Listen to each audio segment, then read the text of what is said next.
Helai hi Hmunsam veng alo ni to Hmunsam an ti chan hi lian ding pui zai thiam pa pu ar tlang ming thang te pa hi pu ar tlang ming thang te pu sai za hol te pa hi reverend lian do ania reverend lian do Hmunsam veng ti ni thin ni khulai khonin signboard te pokhain tar thina pu ar tlang ming thanga PWD minister ni lai khan reverend lian do Hmunsam veng ti hi aron tara chon puar tlang ming thang po hian a minister ni lai khanin Sialsuk aron kala kapning hi Sialsuk tlang ming thanga hi ani e atia chu lian ding pui zai thiam ami pa puar tlang ming thanga MNF party roi tu hlum deuh mai hi ami pa reverend lian dowa Hmunsam veng ani pur lian dowa chu pastor ni ma ni mai theya zirtir tuin Sialsuk om thina ka soisual lo tura ngai la ka soisual chuan government lama min lo hril fia ula chuan reverend lian dowa nita chu Sialsuk a zirtir tuin om nin ka hria chiang tak chu ka soingam lowa ka hriat dan ania chu helai vel hi a Hmunsam ani chu a hmun hi va sam ani nge ka hret chi lowa eng tin nge a minga put chani Hmunsam veng kan tia Sialsuk a chuan helai mal som zuala rengi te inania chuan helai hi pulian sailo te inania nandi Sialsuk sumo service nei tu te sumo service pali panga oma chung zinga pakhat chun nia usai hluna te ho nen an cheng khoma umang ro zami te hei pulian sailo te in ani chuan hen sumo polo dinga Sialsuk to aizol service ania chuan a dot che hi biak chuan ate an oma lai hi L silo sumo ania hei thlakan lannon lenga tange hei an sumo service Sialsuk sumo service jinga pakhat ani aizol le Sialsuk in kara an service ani chuan hei lai hi hei melody te inu biak chuan ate inania ni hotel an nei chak khai hotel an ran thina chuan helai pu berua ate in mun khani uzo hliri te umoy ate pomoy ate an oma chuan tai long khuan nia helai hianin dor oma hen chena ka soika reverend lian do Hmunsam veng ti chutlai hen alo la inzia ka ni reverend lian do Hmunsam veng ti chu hei chiang takin alo helai dor ai kan lu tang nia hey helai Hmunsam veng hen dor ai kan lu tanga hi dor hak tu te la a customer te hi thla kan la nga indam mau par i orote in ania chuan hei an kom thlanga hin in thadeu men lo rel boka alo mum khop mai helai hi soile soinu pulian pu beroi te in mun khan nia an fat te zo lirite an oma pamoy te chuan hei in thadeu men ni pon lo sa hei hulal rote in saklai me kani hi chuan helai hi Hmunsam veng chu ani tame Sialsuk veng top kan thleng trap a pia som lungbel chuang veng te chu ma wol beng kong hemi kong pui 0 point pia lampang chu ka wa thleng to long helai hian Sialsuk mun chung biak in te kan fang don ani chuan helai Sialsuk Hmunsam veng kan ti to khai puzo du te in ania thar pui te an oma a pia so pumping ate in ania ma pui ate in hei dor alo deuh nek ka henglai po hi chuan helai Sialsuk mun chung Presbyterian biak in hi kan bel chiang don te ang an Biak In Thar hi a hmunai kala kal lawa kal na rem chang a oma kalom khop mun chung Presbyterian biak in kong chu ti hian he chuk thla a motor kal thein si rain step pom boka kan bel chiang don chinanga an ko san roi tu te ka deal san lawa maro chu min hau lo tura ngayang Biak In Thar in bel chiang don chin te ang Sialsuk mun chung Presbyterian Biak In Thar a building design po moya a sak po hi khop meya vai an chor lo in ka hria he mizo mystery ten an sak te vek nin ka hria chuan Biak In chung te hon theim chung te thla kan la don chin tiang hei ab chung po moi khop mai Biak In ani tong lung chu nuam chia lawa hei Sialsuk Hmunsam Presbyterian Biak In chung kan han phang chung chu ka lut lo menga Biak In chhat deuh moi deuh an ne lom om hle sir lu thla ka vei lampanga te kan hei ti hian veranda om kol rui meya a chung poi gallery nia hei Biak In hi size alian thaviawa chu mai baka gallery le hei veranda poi nin khom pui ni kho chonin om tuk thei don ani an sa thiam khop mai Biak In thadeu mai alo oma alo om hle ni ti hian kan han thlir ko lang Sialsuk Hmunsam Presbyterian Biak In veranda kan omani hei pu beroi te kom thlang lampang ka heng lai hi ani tamaya chuan hei iskut an ngani iskut a sam khat lat mai chuan helai huan thla vel hi chu hei a thlang khu a po zela chun World Bank kong kha ni meya I World Bank kong atanga chak lampang ang kha hemi ngo hian a po thla ani chuan so lai son pizza hore te in lui te po ma lang phar lutuk lo dewa ka zu thleng thla talowa a veng kar ki de lek lai chu ka kal kim man big lo ni min thiam te u ti chuan kan vlogging hi thiamang tok in kan la ka soi to thin ang khan lak kim lo te le han soi sul deuh nok te po ka nei thinin ka ringa chunga chuan in mi hriat thiam na te po ka nge in a malampang hei a moi lu tu kan han sat hat ta kem lom om hei gallery lu chho na hi asir ton a hin om hei dinglam sira oma lu thla ka dinglam hei gallery lu chho na ania chuan so lampang a poson so lu thla ka vei lampang a poson gallery lu chho na oma khai Biak In an van nei tha em ka lom pui hle mai pathian ko san hote Biak In that taka hian hlim taka pathian an fakzel thina turin du sakna te pokan hlana ti chuan Sialsuk veng top lampang chu solai so a chim lampang a veng top lampang lo ni ta agriculture veng te pon ti tun ma chuan a ming original chu Vengthar ania Vengthar halan renga agriculture department complex te om thino wang agriculture veng ti te pon hei mi tongkam satliai chu kan an sei mai thina song lai so ania in mal chu soi thei lo wanga hela hi puro sanga electric department thok thin te pension to in thadeu men ne hotel an nei boka thlang lama khon hei in chong thum angani chu a basement nen phei chonin hei floor li ang oma alo mum khop mai in thadeu ne chu atlang chip helai englo hian in puro zama PWDs DO10 in thadeu an nei boka holvela po hian hei ka urowate nulian moite mo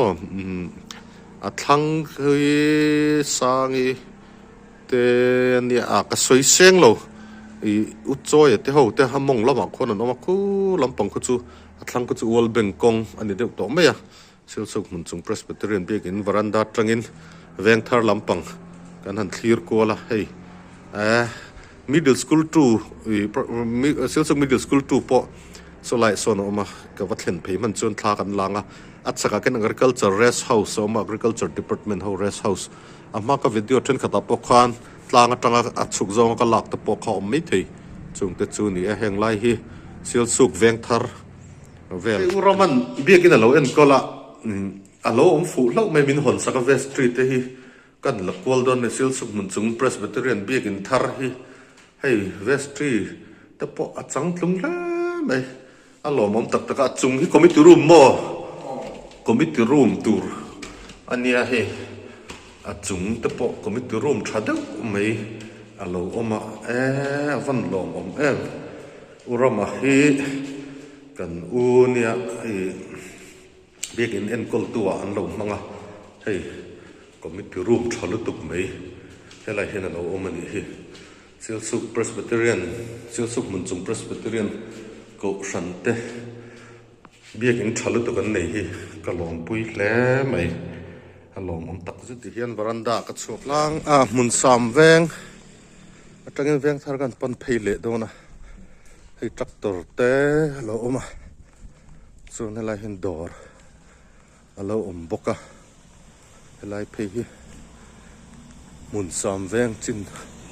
chia la ni ome so lai a veng in rina takhi helai hi ka soi sul mai theya ma ro cha ka hriat thiam na nangin kan se hi tun ma ka purwa te in tuna bi so sang zu la ten an lo ne hi tu tenge ka chi lawa chuan helai chaka hianin so tui point te lo oma lai kong koi ini kong ngor chu a mu nom tuk lo nga ma ro chu sei le sei nu kan lalak lo to ti hianin kan han kal pa anen tin to lak lo kha chen du tok mai lo thin ani helai hi hei Vengthar alo ni to chuanin helai hi pulol khumate in ania sei khuma pa te in ani hei ar kol ar thaduk men lo nei ni hi ar sol hoi niang chana chuan hei hi zawate ho nia Vengthar Tlangnal ho te pa ho ten ni hi kan la kol zelang in veng hi hei chuan Vengthar thla hei hi puthang khu ma te bulol so da te unaw lol chon an nen an oma porozi ka te in thin kha ania chuan lai hi urati te in ania chuan a thlang hi pulal ring ate in ani poka song lai vel sa so chet tui khur khaniam so chet elan ni lo so chet ni theilo tui khur so lai son om thina alo omema chuan hang lai hi uradia ani chuan helai achak khi puri khum ate in ania an omem nge phone ni ta jok ka sei sual mai the min lo hra thiam ula kan no pan line hang lai hianin Sialsuka tuyen pom nam ha saber awa Christmas la kum tharin carvel nge khang lai vel bor khan tuyen pama hei khol ma tui pom ang hi kan han ena pui kan han tikhop me hi helai te hi tui khur khom thrin ka ria hang lai hi ka sei sual lo tu ra ngai la kan veng lam ani lo wang hianin khuai tak chon ka soi ngam lo nangin hang lai tui khurom na thin kha lai hi ni tla chani ka soi sual lo we kan veng lam ni lo ma sela amaro chu lai tui khur chu lo kang to le me hai tui khur fur lai chun tui chu om thonga tra la chuna kang ne le me helai hi lai kor chho hi tui khur khom thin reng ani helai hian ming kan se me so chet ti khan ka rian ni le chi a box la so chet so lam pang ne box ya helai tui khur hi alo kang ang reng khop mai hei khur tang chuan kan kal thale a kong pui kan an po thanga veng nor tak tak kan thleng don to chu ni mai a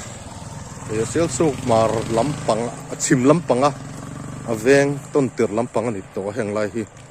Vengthar ania heng lai Vengthar ton tir vel heng lai thla hi Vengthar thla ani to mai a Vengthar chu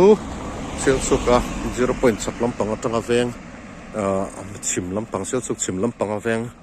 ma saber ania helai kong thla te hi hei Vengthar thla nia kan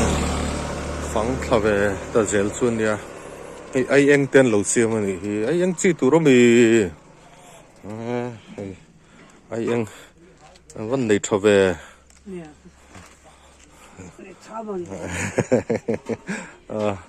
helai pu rang kung te in ani a chuan helai kan kal tha zelang veng top thleng hianin thla kan la don ani chuan helai hi pu chuang ki mate in ania chuan ada thiulal nun te in ania ka sei sual lo we chuan inin dot dan hi ka sei sual lang ti ka lau do lek thina name plate te han chir ve le ri phot kha ngai thirani helai pulian siam ulal zonit sorry ulal nun te in ania chuan helai hi horticulture how building ania horticulture hi Sialsuk hen office le hemi residence in kophin ne an lo lum traim ka shelova chuan helai hi poro sang te in alo ni ta ai two wheeler lo ding chok mai hang lai hi ai nan nei thakap mai ni po cho nei khom do na niang anom khom deuh tre lai nia hai tha ka ron la kol vel ni veng vel hi ka local zel don tian he ta tan he kan thir le lokanga agriculture complex alo in tia helai hian thilai building kan mukhe government middle school 2 ania achak ho ka agriculture ho ram de ka ne agriculture department quarters te rest house te chena kan soi to khang vel omna kha ane government middle school 2 hi tun ma chuan in sota lural veng lamom thina nuwa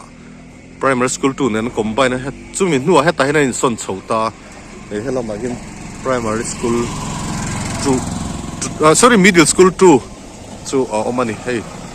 Sialsuk le aizol in car chu mo service pakhat ani hey lampang veng chu apui khop mai hey ma ka te ho in two wheeler lo siam ani he han siam tha thei tu ra ngai Vengthar vel and government middle school 2 hi kan han bel chiang don sinanga an building hi hei a chung lampang ila sak chun jom zel tur ni mai theya chuan hei an noi lampang a basement de ura hi la omma an building hei a chung hi la salem lawa teachers common room ti te classroom te ne hey middle school 2 ani heng lai hi ka kal phei zel lo me a chung khi han sa sela a chung a zok kin om sela nun tur ne maro che ju bulton nang lo ni ta sela school thade mai ani thawani helai zir lai le thok tu te an fel view ko ringa he ram hong le na teacher in charge sain te to boko free area kan then param hong ate thona ani a ju tu dang thok hi kan soi mai te le pulu te ho te an ni ka soi vek seng lo kan an ma ni ming mal mala han soi tur chon min thathiam te helai peng chawa hianin Sialsuk tlang panna om thowa mi khol tlang leng thin thian kan thawak lawa helai hi Sialsuk 0 point atanga han tlan chho khan lai hian tlan chho chon veilama penganga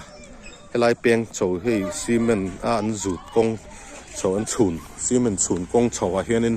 tian kal chho zel Sialsuk tlang motorin a po vek thawani khi ta main gate thlen ma thlang deuh koya khana chok chowa Sialsuk kho chung lut lem lo pana ta hianin Sialsuk tlang a pan thei ti te po kha han soi ve ta sim mila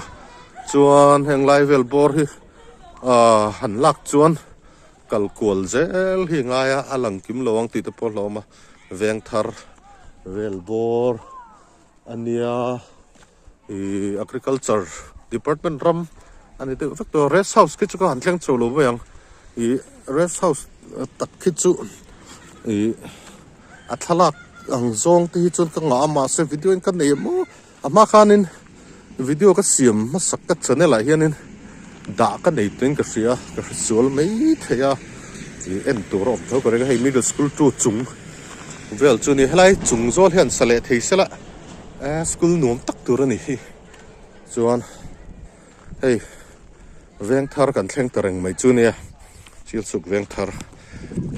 agriculture zol thin hani heng lai hi agriculture department kudam te heng lai nom thin ni tun ma chuan nu le deuh khan MST booking office te oma ma se luan ni tamang lo ni khang te kha chuan chumi booking station mun thina chuan an ganwadi center aum ta a thlang vel hi chu hei lai hi in te private chen mun te khalon ni nok to hloma Vengthar helai a thlang lampang a point a ma kanon lak to kha in a ding thlet to a tlang ku chu wal ben kong ani to mai ani chuan heng lai hi Vengthar vel chu ania Sialsuk vlogging atlang pu chu zong chung tingam lo ka cover zo thok hatta ti hian he lampang thlang lampang a hian in pe wal ben kong te chu ka zu thleng to lo mai ang chung dal chu ni Sialsuk Vengthar chu kan han chuk thlir le wanga heng lai veng hi a veng ton ter kan ti to ka chim lampang a Sialsuk chim lampang a veng ton ter lampang ani pro sang ten in an sathakap mai hei heng lai veng te po kan han thleng chowa kal than lutuk lo na veng te lo ni wangin ka fangle the ka lom kop mai helai hi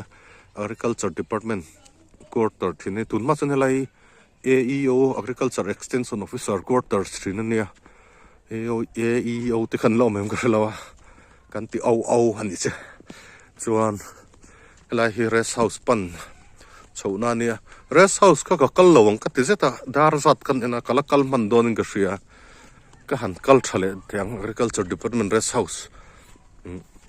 thak la man don ka ria chuan helai hi in thar thadu mai alo omboka tu te in nge ti ro chu ka hrelowa zo te po helo omani hi in thatak mai lo alom khop mai chuan rest house ka kal chho le phot kal chho ka ha hle mai chuan helai hi Sialsuk agriculture department ho rest house ania ain zia dan tak staff lot senti agriculture department staff lot ani hei mun hi amoi na nuam thin veo tun ma thei ka chun pangpar moi tak kha atam thin ani achung chu get thin kalawangin kalut lo menga kotvel tang hian thla kan la kol me anga hei agriculture department hian rest house nuam deuh mai an neya mi pui van tlang thlenan phalem ka hrelowa tun ma ta ka chon an thleng zo thina department bill deuhin an ti nge hei helai hi achung chu ka valut to lo me ang agriculture department hin Sialsuk ka hin Sialsuk tlang bul thut lama hianin mun nuam deuh mai an nei ani tikhanin helai chu ti hianin kan thlir kual thuak anga mun na chung te hi lut theila chuanin du thu samani ka lut ngam vik che lawa sarkar department hun te ni wang pona tang get pona tang thlagan la tar ngam chuanin kan kal leta helai hian department quarters thonia red englo rest house and call to te in an chen na quarters ni mai thei helai hi tu te nge uvori te kha an liam ka soi chiangam lowa chuan helai hi kan han kal kulang hei ka soi tong khan cement kong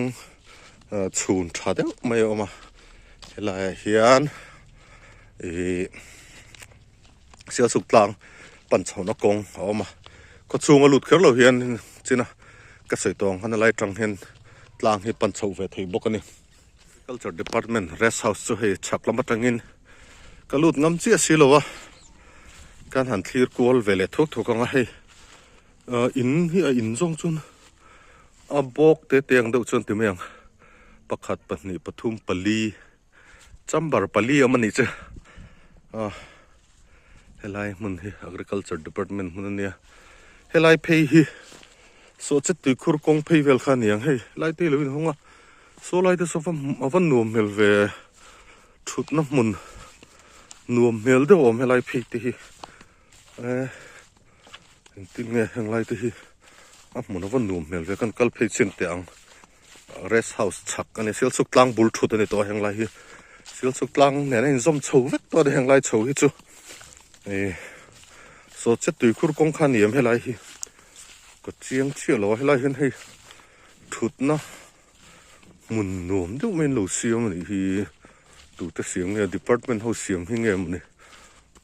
avan tha em vele hei heng lai mun te hi chei bol sela tlang tlo tu te tan pon nuam don sira tlang sam lo par nek neka tlang sam par hi lung len thla kha chan chu tlang sam an par to hi chuan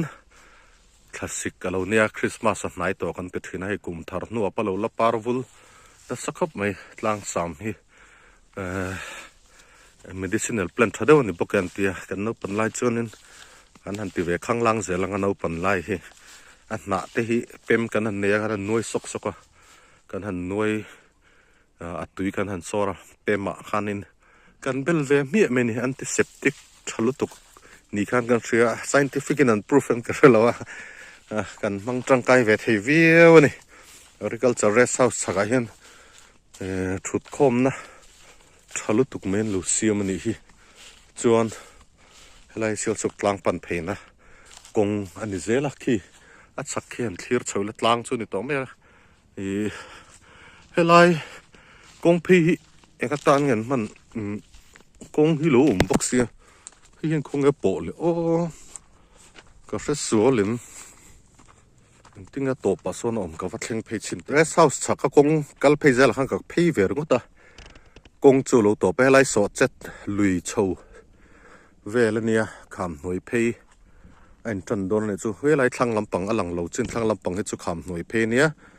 ol beng kong ani to then zol lung lei kong mo chuan helai hi rest house sakatang chu kan clear chaw Sialsuk tlang kan ti thin fo kha lai hi hello pheita alom chhota kan ti dan ni chuan hei heng lai nuai lamateng kan han clear chaw ve thung ani hi Sialsuk tlang video in du chuan part 1 part 2 part 3 vel thleng ka channel la hian oma Sialsuk tlang bel chiang ang ti video ka upload chawa fur lai shin moi lai vela ka la ka nia in lo en thau don ni helai chu hei an lai zol deuh topa kong hi lo top deuh mai helai chu hei so lai tang son so som mor ni mai so chet tui khur kong chak deuh khan in ka ria so chet tui khur ka ti ve chen an la choi thin em pok a hre lo tu ma ka chun tui khur om thina chon hei na khar kung te oma na khar kong ka video upload ma saka khan ka soi to azik no hi sada lem kan tia kan he hen kan da ve thine kan thil soma a phak em ke ni no pan lai kha chol la rei lutuk lo ma sela kum som thum te alo liam ve to a khang lai kha thing tlang no pang kha kan ni mai a ei le in tur te kan nei thalawa kan sikul kal velin kam kong kam vela na kharzik no ta kha kan thial na sa the ni chuan let tha helai hi tin kong lo top de top pa helai kan nung lampang a hen chung vel rest house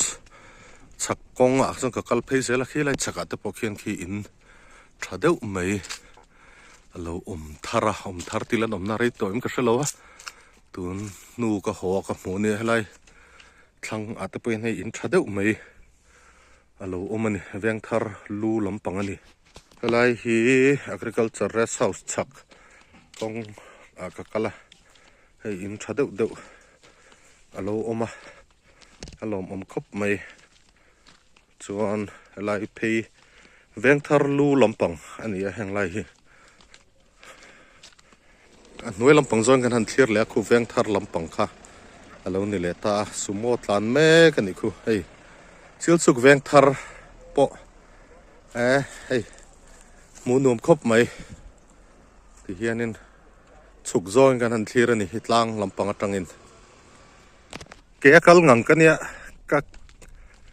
thote asa ve ta deu niang ka tho hal mai hei hang lai kong hi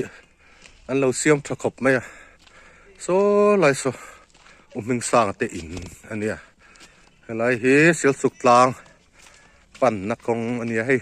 tlangwal panin lo phei me ka ni ar tui ten khai ni chuan helai phei hi hei Hmunsam te in velani ui lo nek mai hang lai hi hei zo ui an ui vel aniang hei min lo mel du khop mai hang lai hi Sialsuk Vengthar le Hmunsam lu lampang ania an tina lai takhi ka sei thiam chi lo ve chuan heng lai phei vel hi tlang pan phei na diesel to mai ang chung chu a om dan vel ani e heng lai hi khi lai ko ya khianin tlang kong kha ava fin ani chuan helai thla hi step local helai step hi ka zukal pe donem a ha ve to ra lu tu ka veng thak zang ka sort na babu veng Tlangnal nen thla hi chu ka zukal ram teang helai thla hi kal khat em lampanga ti hianin ka kal thla a helai hian hei in lo ma helai tang hi kho kan chun le lo kang hei Tlangnal lampang khat ti hian alo ni to tlai kho ta rai me ni helampang hi Hmunsam lu tanga Tlangnal kan thlir pheya helai hi Sialsuk Hmunsam atangin kan thlir ani helai hi kan han ti thla zel don ni hen lo nak na ka huan ten hungom ani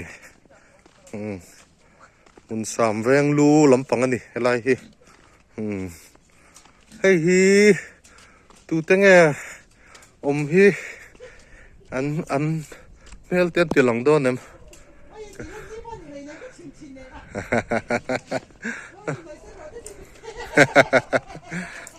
hei karon fang kol vel mo heng lai wa ngora thing phin man po ka nelo ka du tok don nai amo kan kal kol vel ka hei an ko ta hi zi klum thade dewon lo ne ya hei kot maya zi klum an lo ne ni hi pu Samuel David ta te in ani hi helai hi hei tun ma tu te in thin khang e kha putang khu ma te in utang thing te in thin kha ania hei alung len thlak hle mai helai hi kan chuk thale ram ani chuan helai tlai Hmunsam lu ani helai hi aka chuk to lo mai ang atlang ko chu Hmunsam kong pui phei kha ni hei Tlangnal phei vel ani a heng veng helai hen alo lang sorry Tlangnal veng alo lang Hmunsam atangin Hmunsam veng lu lam atangin hian tramte an nei thakop me pareng chi te par var chi te ni heng lai chho Tlangnal te ani pia de wasam babu veng tlema lang poke ti chuanin kan du tok don hnaianga ka chhowanga khi lampang khi tlang lampang pan chho na ania chuan helai hen hei marcha ten lo pho chuan hei thing fak te polo mani hi kan kal chhowanga ti hianin kan ron upload le anga min lo comment sakanga min lo like sakanga in comment chuan mu te hi nuam ve thin ani comment te hi angai hlut om thei viau ni chuan ka phone battery po down to don warning aron pe to ni lai hi kan du to kang Hmunsam veng lu kan channel video kan upload ang te min lo hlut sak thina comment mu hi nuam ka tia comment min lo ngai poimo sak turin le min lo like saka min lo share subscribe te po khala subscribe lo te khanin min lo subscribe sak don nia ti chuan kan du to kang chuanin kan pui du takin kal role min ron mo ka